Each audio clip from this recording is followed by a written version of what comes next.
Hujan turun begitu deras malam itu, seakan langit sedang menumpahkan seluruh kesedihannya. Raina, yang basah kuyup, akhirnya tiba di tujuannya. Sebuah hotel tua yang megah, namun tampak begitu suram. Bangunan bergaya kolonial itu menjulang tinggi, menatapnya dengan jendela-jendela kosong yang seolah menyimpan ribuan rahasia kelam. Raina mendorong pintu kayu yang berat dan berderit, melangkah masuk ke dalam lobi. Suasana di dalam begitu remang-remang. Hanya beberapa lampu gantung kuno yang memancarkan cahaya kuning redup, menerangi furnitur kayu antik yang tertutup lapisan debu tebal. Udara terasa pengap, dipenuhi aroma kayu lapuk dan sesuatu yang lain.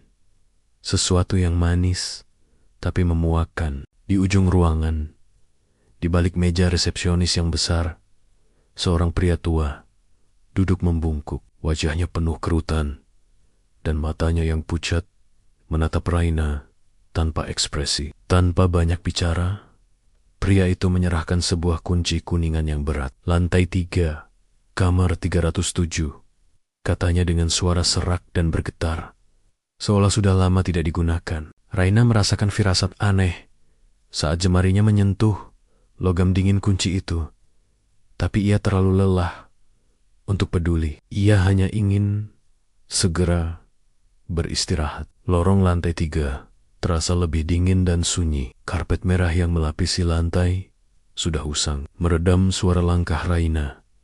Saat ia melewati deretan pintu kamar, tiba-tiba ia mendengar sesuatu. Suara tangisan wanita yang pilu datang dari balik sebuah pintu tanpa nomor. Raina berhenti sejenak, ragu. Suara itu terdengar begitu nyata dan penuh penderitaan, membuat bulu kuduknya meremang.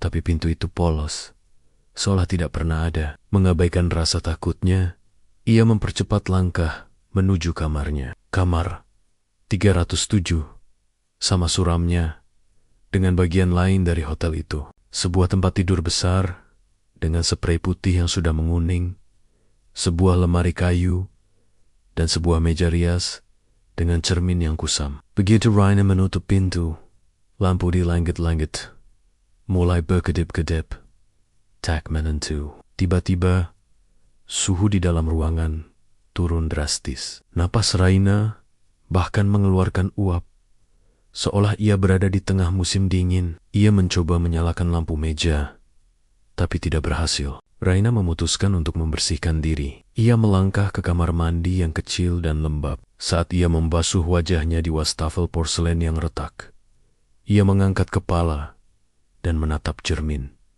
Jantungnya serasa berhenti berdetak. Di belakang pantulan dirinya berdiri sesosok wanita berambut putih panjang. Wajahnya pucat pasi, matanya hitam dan kosong. Raina berteriak dan berbalik, tapi tidak ada siapa-siapa di sana. Dengan panik, ia berlari ke pintu kamar, mencoba membukanya, tapi pintu itu terkunci rapat, seolah ada yang menahannya dari luar.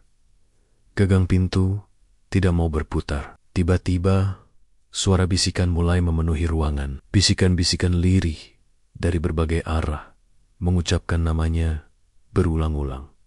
Raina, kamu sudah kembali. Ketakutan membuat Raina gemetar hebat. Ia mundur hingga menabrak meja rias. Laci meja itu sedikit terbuka akibat benturan.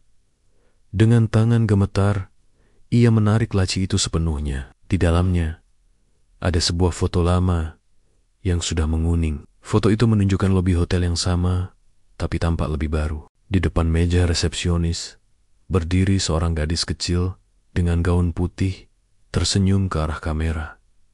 Gadis kecil itu adalah dirinya, tapi di pojok foto tertulis tahun ke-1978. Itu tidak mungkin. Sebuah kesadaran mengerikan menghantam Raina. Ia tidak pernah bisa meninggalkan hotel ini. Ia terjebak dalam siklus waktu yang terus berulang. Kenangan demi kenangan mulai membanjiri benaknya. Kenangan yang bukan miliknya, tapi terasa begitu akrab. Video berakhir dengan sebuah adegan baru. Seorang tamu yang basah kuyup mendorong pintu depan hotel. Di belakang meja resepsionis, seorang wanita berdiri menyambutnya. Wajahnya pucat, rambutnya mulai memutih, dan matanya menatap kosong. Itu Raina. Dengan senyum tipis yang ganjil, ia menyodorkan sebuah kunci. "Selamat datang di hotel kami," bisiknya dengan suara serak. Siklus itu telah dimulai kembali. Terima kasih sudah menonton cerita ini sampai akhir. Jangan lupa untuk subscribe dan nyalakan loncengnya agar tidak ketinggalan video-video menyeramkan lainnya. Sampai jumpa di lain waktu.